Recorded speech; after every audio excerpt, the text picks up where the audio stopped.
Still with us here on Morning Live, and thanks so much for staying. Now, the South African non-profit sector is vulnerable and, of course, being abused for terrorism.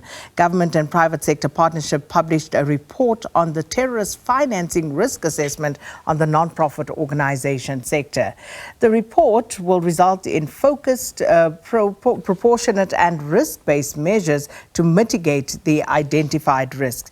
The report on terrorist financing has identified 5 main terrorist financing threats that have the potential to exploit non-profit organizations and NPOs to finance terrorist activities. So to help us discuss this report further, we are joined virtually by legal and policy advisor at the Financial Intelligence Center, Lize van Schoor. Lize, thanks for your time. Welcome to Morning Live. Good morning. Thank you for having me here. Lize, of course, a very important aspect that needs to be discussed, especially in a country where we've heard so much, especially in the lead up to this election, about our porous borders and corruption and how easy it is for people, desirable or undesirable, to get into South Africa. So just give me your first perceptions of the report and what it highlights. Thank you for the opportunity. Let me start by saying we've conducted this report, a first ever, with the private sector, NPOs, umbrella organizations and representative bodies were part of this process, with a government-led through the Financial Intelligence Center, South African Revenue Service, as well as the Department of Social Development, to ascertain the potential for exploitation. So the risk assessment point towards vulnerabilities that could be exploited, given the opportunity and the likelihood and probability for those risks to manifest. We took international best practice into consideration. The project is part of a larger work plan conducted by the European Union Anti-Money Laundering, Counter-Terror Financing Global Facility, and we made use of the methodology for this risk assessment developed by international best practice Green Acres Associates. So risk assessments is a natural precaution to understand where to mitigate effectively and develop policies, use limited resources, maybe change legislation where applicable or regulation to address specific issues. And this happened to focus on the area of the non-profit sector organization in South Africa, but I must hasten to add that it's not the whole sector. So it's a very small subsector, and globally that is between 1 and 7% of NPOs that could potentially be at risk for terror financing due to their characteristics, their activities, where they find themselves, how they channel funds. And when we talk about terror financing, it's also always good to understand that it's the potential risk of being exploited for the raising, movement and use of terror funds to be used anywhere in the world. So if an NPO in South Africa can be used as a conduit, whether witting or unwitting, this is the concern we need to raise. This is the red flag we need to raise and point out how a South African NPO could be used due to their good works that they may be conducting domestically or elsewhere in the world, where they receive funds from donors and how they channel these funds to the destinations and intended destinations, not the unintended destinations.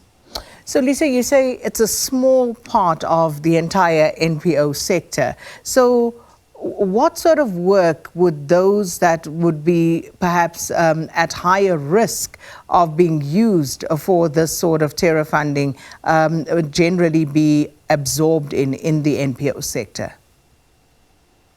Again, let me hasten to add, when we did this research, we could not find any current cases. There are no cases before the court of South African NPOs currently being exploited. There are a number of case studies in the report of potential exploitation, but again, we looked at international examples and where there are risks for NPOs to be used by international terrorist organizations, individual terrorists, domestic extremist organizations that fall within the definition of a terrorist activity for our counter-terrorist legislation. So these NPOs would typically be NPOs that receive donations and disperse donations to areas that might be of concern or considered high risk due to the activities in that country. They might be adjacent to a country where there's a current terrorist excuse me, a current terrorist activity or a theater of conflict. We're thinking specifically in areas of the Islamic State in Levant, Syria, and thereabouts. And we do know we have a very benevolent South African society who raise funds and send to these areas for instance, humanitarian relief, earthquake relief, and etc. So it's typically NPOs that could be established, not for the purpose necessarily of dispersing these funds to end up in the coffers of terrorist organizations somewhere in the world, but could be exploited without their being aware of being exploited. It could be NPOs that could be used as a conduit to channel funds to terrorist organizations within Africa. It could be terrorist organizations who are set up deliberately for these purposes. So they might raise funds, transfer funds, and receive funds from donors without the donors and those giving for charitable causes being aware of where their funds end up. It's all very interesting, and just looking at what is contained in this context, the overall inherent risk of terrorist financing abuse of NPOs is assessed as medium. So, what does that mean? Again, because we've identified the potential, the likelihood, and the probability for us to manifest, it doesn't mean it's actually manifesting, but if all the vulnerabilities are there to be exploited, and this is where you mentioned the exploitation of the South African financial system, our infrastructure, our porous borders, the abuse of cash, and this is a concern not only for South Africa, it's a concern globally, where NPOs find themselves especially vulnerable to be exploited if they set up as a company or if they set up as a trust, a not-for-benefit organization, whatever the case may be, and if they registered with either the Department of Social Development, with the Companies and Intellectual Property Commission as a company, with the Master of the High Court as a trust, or if they are just an ordinary voluntary association that operates in a small community somewhere in a remote area of the country.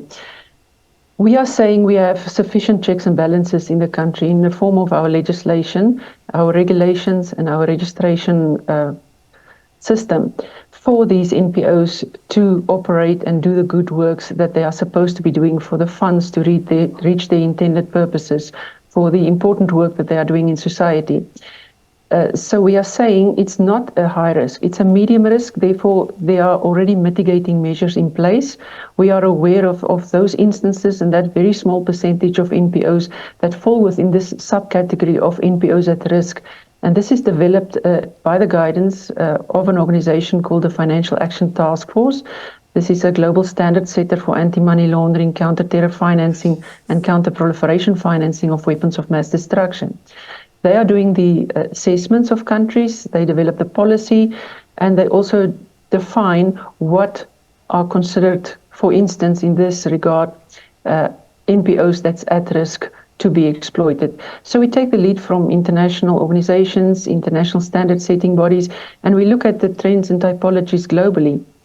Taken all together, given all the checks and balances in our domestic system, the the General Laws Amendment Act that came into effect in December 2022, that also had an effect on the NPO sector with the amendments of the NPO Act, the Financial Intelligence Center Act, the Trust Property Control Act, and the Department of Social Development NPO Act. If I've already said that one, it's also the Companies Act. Given a number of other legislations, as well as our counter-terrorism legislation that was amended at the end of December 2022, all of this act as a mitigating measure with sufficient regulations and measures in place for us to understand as government, as regulators and as supervisors, where are the risks, who to target for enhanced and sustained awareness raising, training, capacity building, and sharing knowledge. But the first stop is, of course, sharing the information in this report, and we would really like people to go have a look at it, the public in general, NPOs in particular, banks, financial institutions who bank non-profit organizations.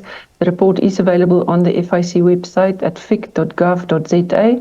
We launched it on Thursday, the 18th of April, and there's a media release and a link to the report available there.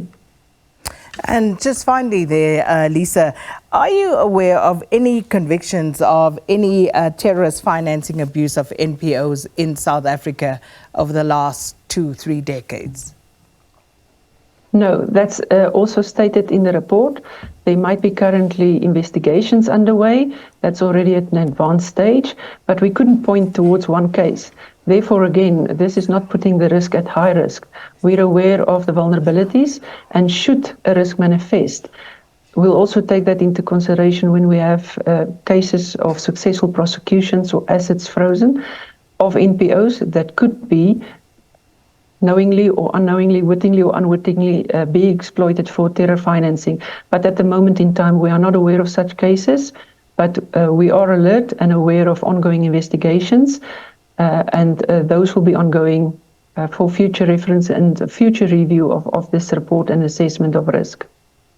Well, Lisa, thank you so much. And as you say, that report is available, so perhaps good for people who may have some concerns or questions to have a look at that. But thank you so much, Lize van Schoor, a legal and policy advisor at the Financial Intelligence Center, speaking about risks of NPOs being abused for terrorism financing, but saying that, of course, our legislation is able to deal with the threats that currently exist. So you can go and have a look and maybe share your views with us if you so wish.